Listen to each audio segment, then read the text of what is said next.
Hello बच्चों, आइए प्रश्न देखते हैं। हमारा प्रश्न है, मानव के विकास पर एक निबंध लिखिए।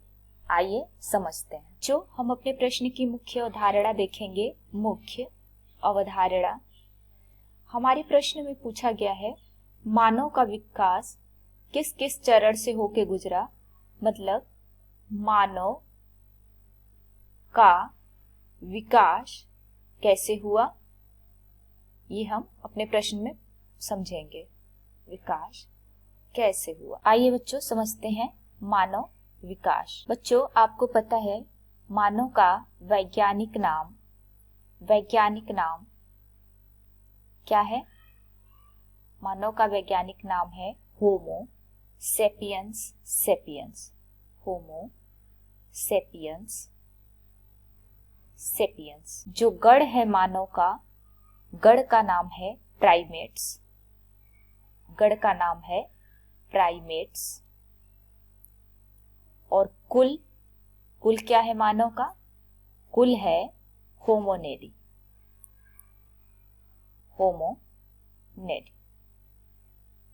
बच्चों एक वैज्ञानिक थे जिनका नाम डार्विन था। उन्होंने बताया था कि जो मानव होता है उसका विकास बंदर कपी से नहीं होता है। मानव का विकास बंदर या कपी के समान के ही जीवों से होता है। आइए समझते हैं। जो मानवाकार प्राइमेट्स हैं, उनके नाम हो जाएंगे बंदर, कपी, मानव। इनके प्राइमेट्स एक समान हैं। आइए समझते हैं। बच्चों हम प्राइमेट्स की उत्पत्ति की बात करें, प्राइमेट्स की उत्पत्ति कब हुई, तो हमें पता चलता है कि प्राइमेट्स की उत्पत्ति 5 करोड़ वर्ष पूर्व हुई। 5 करोड़ वर्ष पूर्व जो प्राइमेट्स की उत्पत्ति हुई है वो 5 करोड़ वर्ष पूर्व हुई है। इसमें आएगा पहला बानर वंश, और इसके दो भाग हो जाएंगे। पहला भाग हो जाएगा मानव वंश, और दूसरा भाग हो जाएगा आपका कपी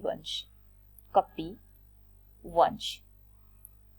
तो आप देख रहे हैं कि बानर वंश और कपी वंश दोनों ही मानव वंश से भिन्न है। कपी वंश में जो आएंगे वो आएगा गिब्बन, चिंपैंजी, गोरिल्ला, और अंतिम ओरंगुटान।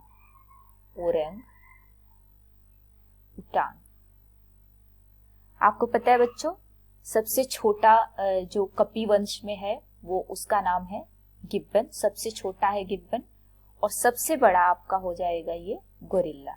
सबसे बड़ा कपी वंश में जानवर कौन सा है? गोरिल्ला। अब हम मानव वंश में देखते हैं बच्चों, मानव वंश में कौन कौन आते हैं। तो मानव वंश को हम देखते हैं। मानव वंश में बच्चों सबसे पहले आएंगे रामापिथेकस। रामापिथेकस के बाद आपका आएगा ऑस्ट्रियोपिथेकस,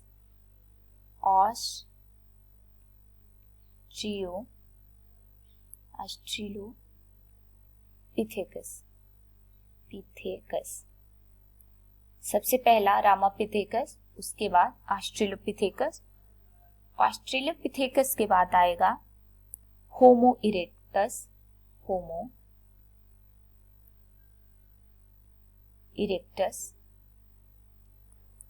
होमो इरेक्टस के बाद होमो सेपियंस,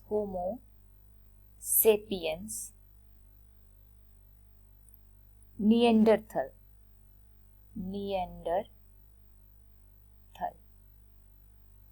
इसके बाद क्रोमैग्नॉन मानव, और अंत में आपका आएगा होमो सेपियंस सेपियंस, होमो सेपियंस सेपियंस। आपने देखा कि मानव का उद्विकास होने में कितने चरणों से गुजरा मानव। उम्मीद है आपको ये प्रश्न समझ आया होगा। धन्यवाद।